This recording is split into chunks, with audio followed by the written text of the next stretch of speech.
All right, so based on last week's session, we talked about the introduction to support and resistance, based on how the Malaysian traders see it, and also how, the origin of support and resistance was being used. So I give you guys a brief introduction and showed you some examples and some of the terms which they used to identify support and resistance, which was A and B.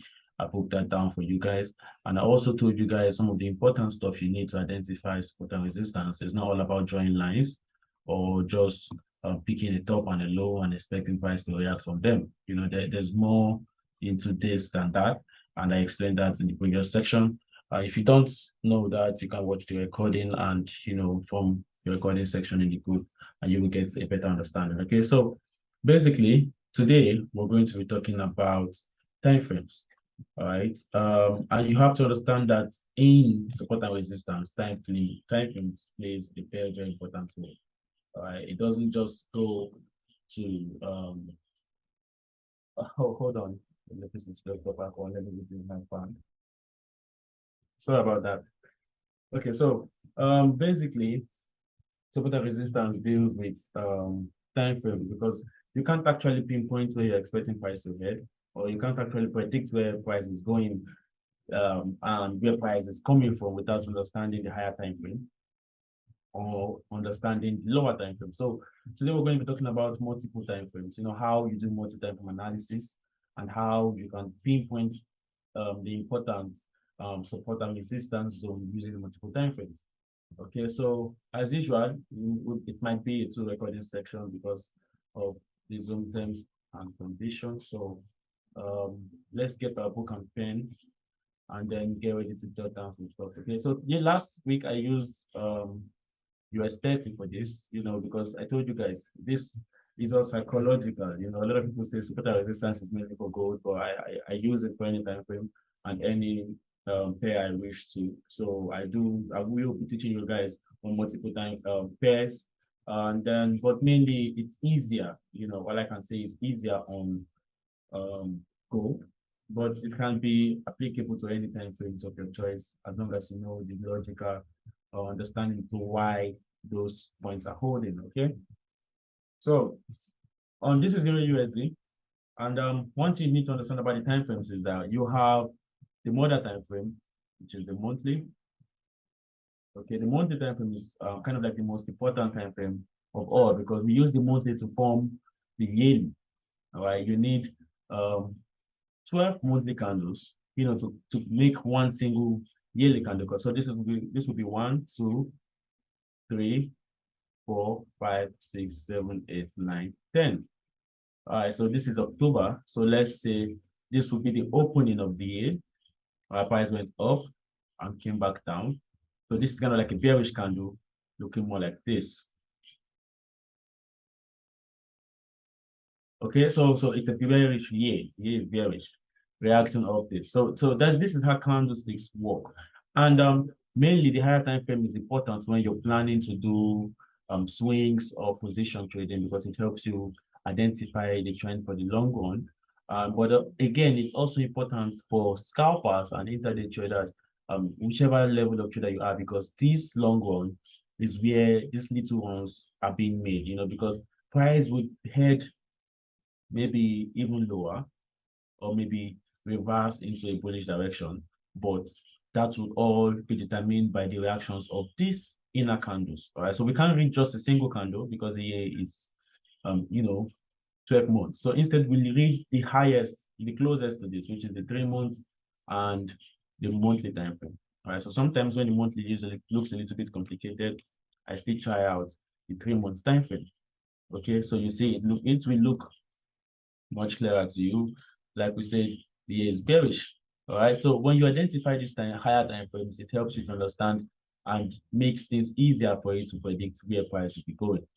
Okay. So first of all, you have the monthly time frame for intraday trading because I use it mainly for intraday trading. I'm out for 30, 40, 100, or 150 pips. That's my target. So those are all intraday trading or within the week. And you can easily get that using the lower time frames. So mainly what we will be using the monthly and the higher time frames for would be for directions. So you use directions, which is trend, for the monthly time frame, which is the mother time frame. Okay, and then you go down to, let's say we have this trend. I told you guys last week about the A and B, which is used to identify support and resistance zones, right? And then I also told you guys about the opening and the closing, areas, which of a candle, which can also be used as a point of interest, which is also known as hidden base to smart money traders. Okay, so now what can we see on this chart? Go to the line chart, you will see we had an A. This is the V, this is a V. I have a V over here, which got tested and price formed an A, which is a bearish candle. Okay, we also had um, a V over here, which is a support, but price is reacting off that right now. But price already broke that and is giving a retest. So on this part, we have a break and retest. All right.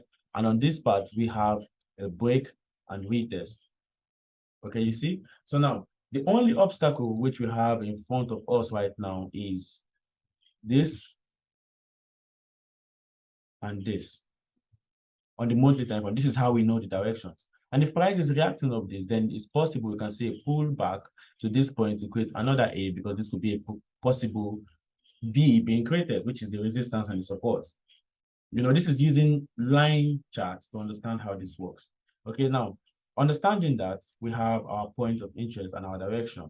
Okay, so this is not a swing point for a buy. Sorry, for a sell. We expect more impulsive candles on the bullish side. Okay, so we take this out. We just identify the support and the resistance.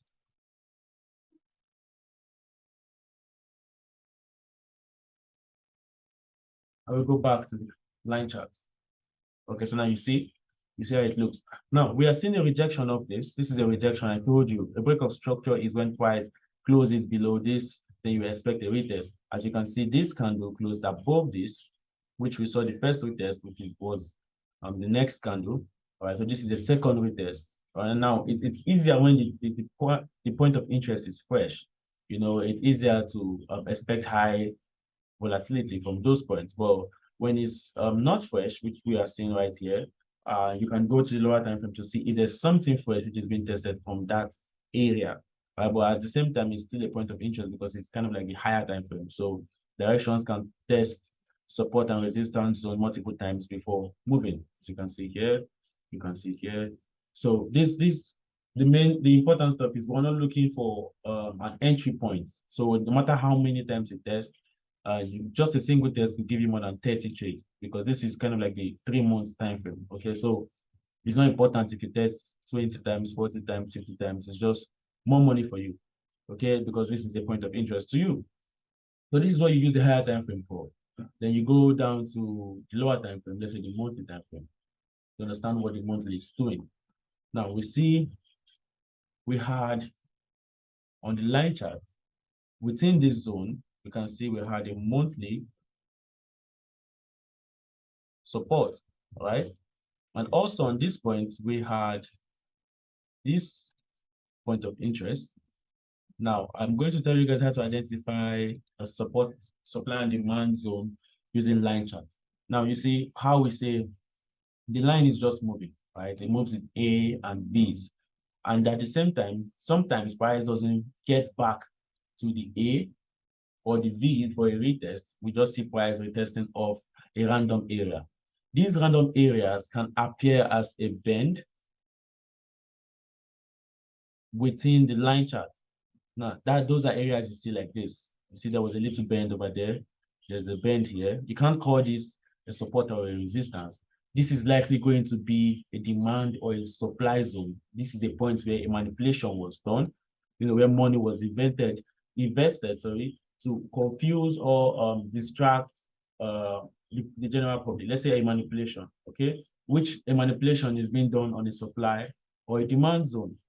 Right? It's either they are supplying or they're demanding. So it's basically identifying a supply or a demand zone on the line chart. Now, when you go to the candlesticks, you see those areas looking significant as supply and demand areas. Okay, so this is the point of interest because now we see on the line chart, we see an open close point of interest, which is hidden based on smart money concept. But on these line charts, we can find these areas as well. So what do we see? Basically, price broke a support over here, which also had another one below. And there are two possible scenarios to happen. If price is still heavily bearish, we could see a retest of this area and price to go down. Okay, but if price wants to return into a more premium area, we can see a retest, which could do something more like this before a manipulation. So we got the direction, where we understand the direction of the market, and we can see that the only monthly obstacle we have is this, which is the closest. We leave this for the main time. This could take 4 or 5 months. We'll pay attention to this, and then we move down to the lower time frame to see what could possibly be an obstacle within this, which could stop price or manipulate price of getting to this point. Okay, so we check within this, and then we'll also look within this if there's any possible area for a fresh retest, which we can get in on an entry to ride price up.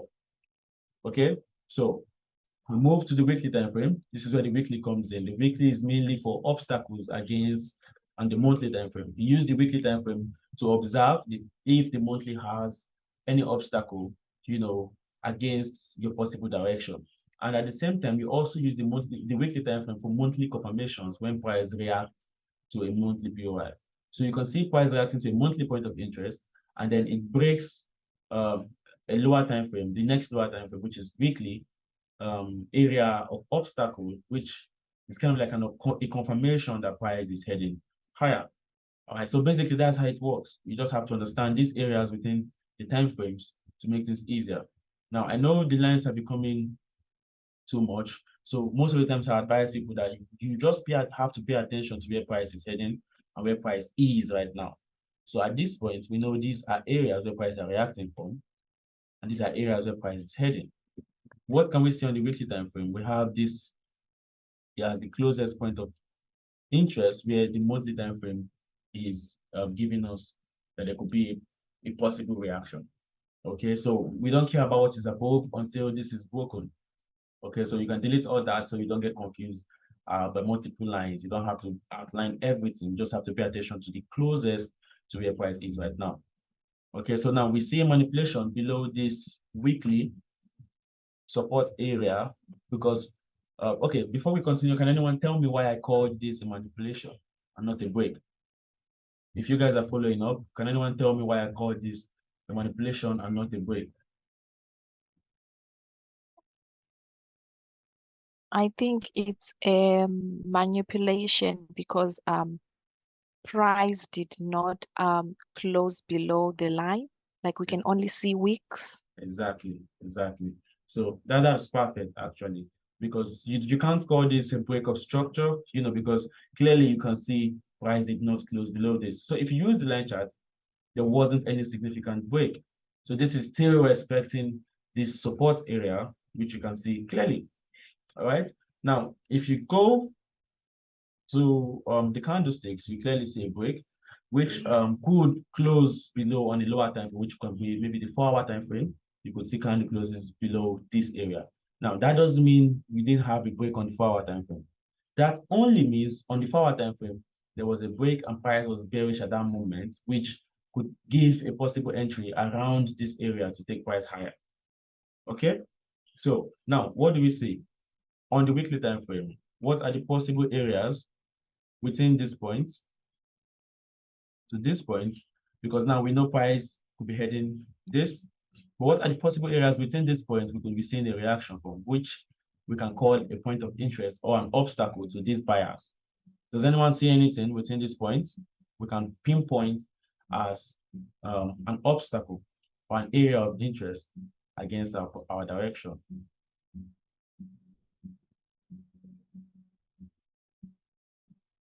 Anyone?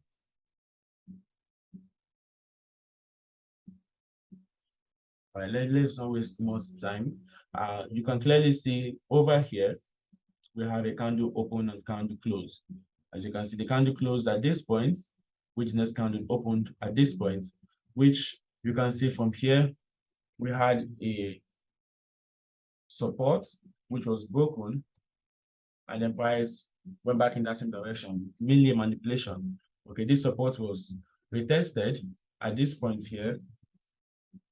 Okay, so this wasn't basically a POI, but that doesn't mean there was no POI on the lower time frame of this, which makes this a significant zone as well. But that is not the main area of focus. The main area of focus is that price came to that same area and did an open close reaction, right? Or you could say a close open reaction, which is this guy which we have here. So this is kind of like a weekly obstacle, which could act as an intruder to this trade, to these buyers. So price could just do a monthly test weekly. That's what who taught me calls it a monthly test weekly, and then continues in the same direction. Right. So this is an obstacle. This is something we need to observe, as an area. Either we want to see price close above or close below, but that is a point of interest when analyzing. All right. So having that pointed out, we go to a more lower time frame. Now, from the daily time frame, we call those the direction. We call this the direction time frame. We call the daily.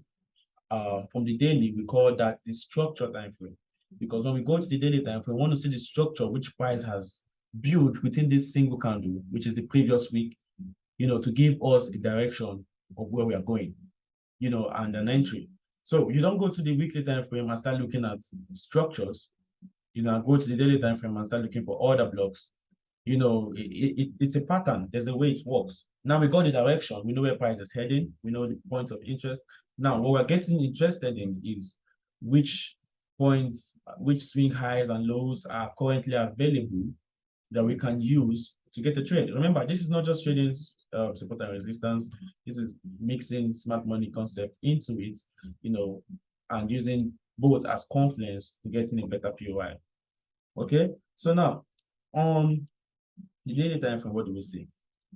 We see a perfectly made swing high resting just around the same weekly area, which we're expecting price to react from, which means we have a POI at this point, a very strong POI using the weekly time, the monthly direction and all. And then at the same time, we see a breaker block around the weekly point of interest. Now you see, and now at the same time, we can see a bearish structure, which price has built to this point on the weekly. But within this bearish structure, we had this as daily points of interest, which price could react and break, so, and then price could also react and keep going lower to respect daily structure, which could be price testing here and then testing here and then heading back down. All right, that doesn't mean these are wrong. That just means a monthly test daily structure happened. Do you understand? It's not a monthly test weekly. It's not a monthly test daily. But once price breaks this high to test this gives us a confidence that we could be seeing a higher structure. All right, which means the monthly could be doing a monthly test monthly, which is price doing something like this before going down. Are you guys following? You guys are with me, right? Hello? Yeah. All right. So we're understanding this. We have these daily obstacles. Can you guys tell me why I marked this out? Can anyone give me a reason why I marked this out?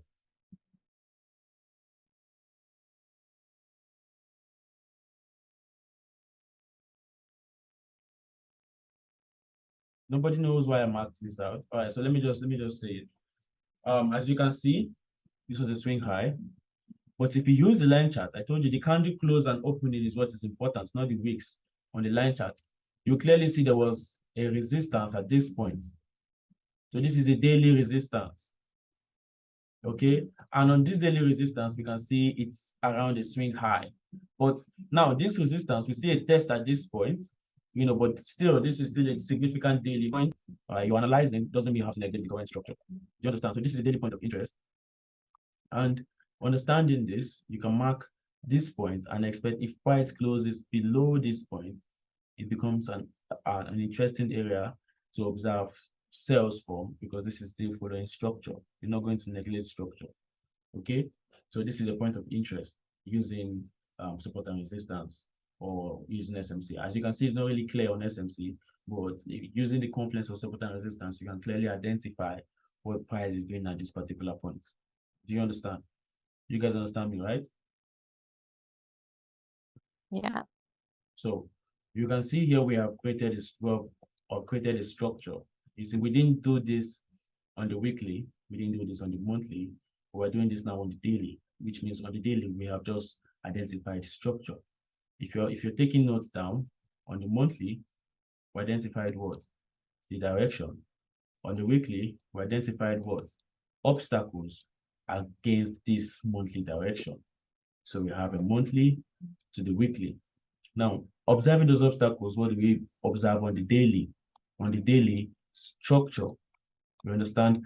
We observe the structure which price has used to build up to these directions and obstacles because you have direction, the monthly says is bullish, the weekly says this is an obstacle zone, this is an obstacle zone, this is an obstacle area where price could react from, or reject from. Now, once you've understood those things, you use the daily to identify this is a swing high, this is a swing high, this is a swing high, this is a swing high, this is a swing high, and this is a swing low, low, low, high, high, high. Now, once you have identified those with the daily, you can see we would easily find a point of interest where price could react for, giving you a path of reaction because you're not just playing with lower time frames, you're using multiple time frames for confluence. All this will build up to one single candle moving in one single direction on the monthly.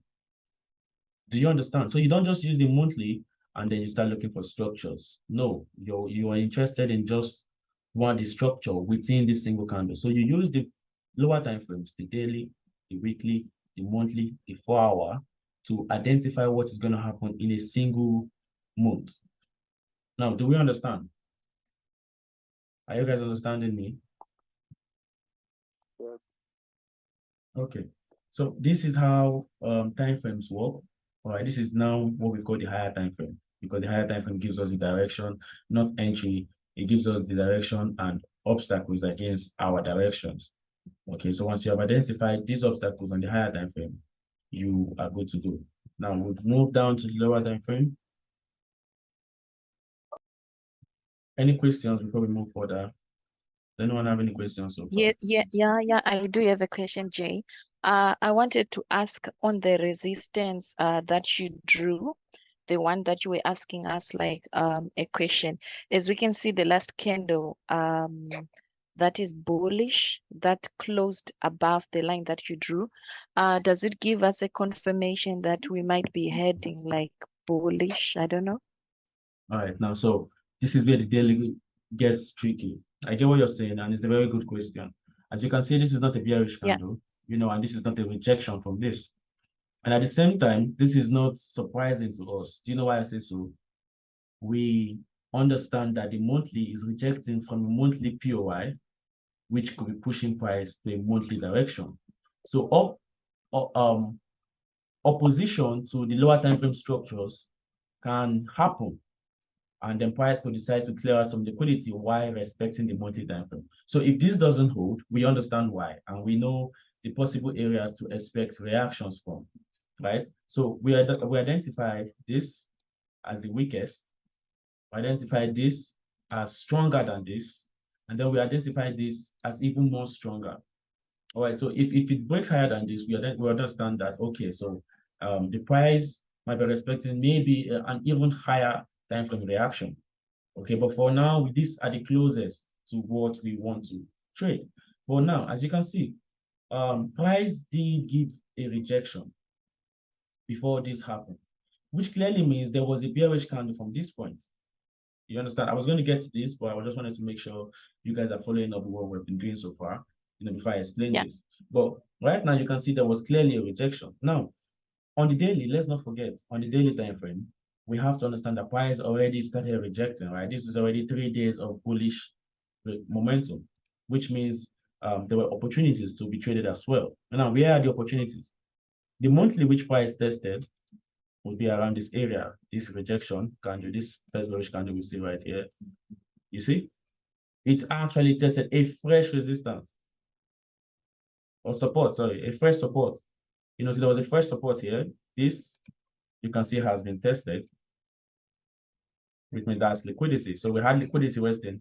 So this was a fresh support which was rejected. So a full daily candle rejected from this, which the next candle gave an entry.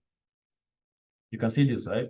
So now, where is the first lower time frame obstacle to this particular confluence? That would be this guy, because price could do something like this and then go back down. So your confirmation, your first confirmation would be a bullish rejection from here. You want to see price close above this to give you a confirmation, right? Price closing above this to give you a confirmation. Now, this candle was engulfed, which is a confirmation over there. Now, this is where the lower time frame comes in, but this is as much details as the daily time frame can give you, right? This is all about directions and rejections from the higher time frame. So you get the direction from the higher time frame, you come to the daily for the structure and the rejections of these obstacles, which the weekly or the day or the monthly presents to you. Okay, so this is where the 4-hour time frame comes in. The 4-hour comes in to give you reactions, all right? Reactions to swing highs and lows which you have identified from the daily time frame. Do you understand me? So the daily time frame has given you these structures. Yeah. So there's a reason why you did not pick this. Do you understand? There's a reason why you don't see this price closing above this as a break of structure, or price rejecting above this as a break of structure. There's a reason why you see this as liquidity, because on the daily time frame, this is actually what the swing high is, not this. Okay, so at the same time, what we have currently on this structure is that price did not give a bearish rejection from this point. Remember, this was a daily, obstacles which we have against this, weekly, monthly rejection on the daily time frame. Okay, so on this rejection now, what do price form? We can clearly see we had a QM, which was first formed and tested from this point, which that is the lower time frame entry. You see, we're now calling entry patterns because we're going down to the lower time frame. Right? Remember, 4-hour time frame, the 1-hour time frame. So these are all lower time frames. So on those lower time frame, we can be looking for QMs for a 30 pips reaction, 100 pips reaction, 200 pips reaction. But on the higher time frame, you look for the directions. Now, what do we see? Price closes above this. Now, what do we have? We have a quick break and test. Did you see that? There was a break and test on this point. So even if you had gone bullish, not waiting for price to reject to this point, and then you wanted to trade from this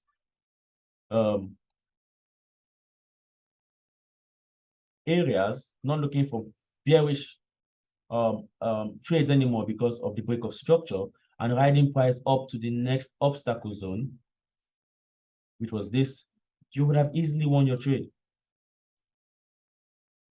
You see, now someone is like, why are you not bearish? There's a breaker block over here. Why didn't you go bearish? Then you understand that you're not doing this because you just want to place a trade from this point. It's because you're clearly seeing a break and retest happening. I told you, price is all about breaking areas and testing areas. Once you have the direction, all you have to do is follow the structure. Okay, so that's how you could have easily picked up a trade from that point, taking that out. But what we're talking about here is understanding what happened from this area, because this was a daily area, but never had a reaction. But as you can see here on the 4-hour time frame, what happened? We had a break, giving us this area of interest on the daily time frame, which we are expecting price to retest now. You see, now we have a break and a gulf of this candle, and this candle becomes our area of interest. We have that here. Please give me 1 minute. All right, sorry about that. Sorry about that. I had someone on my door. So what I was saying earlier, you guys are understanding me, right? Hello? Hello? Hope my network is not messing me up. You guys are following up, right? Yeah. All right, all right. That was what I needed. So now we have this as a point of interest, and then we have this as an obstacle, daily to daily. This is a daily now. All right, so we're expecting a rejection from this, and we're looking at this as a bullish point of interest. What do we have on the 4-hour time frame? Easy peasy. As you can see, we had an entry from this point, which was our confirmation was if price goes above this guy, it's a break, then we might be seeing bullish reactions. And then there could easily be a break and retest happening from this point. Now, you might be saying, isn't that an aggressive entry? We have less than 1 minute on this Zoom. You can join on the next one, okay? You'll be saying, isn't that an aggressive? You can see we also had an engulfing candle from this point, which gave us this guy as a point of interest. So this was not an aggressive, and your SL could easily be below this guy. There was a new fresh resistance support created here, which price reacted for.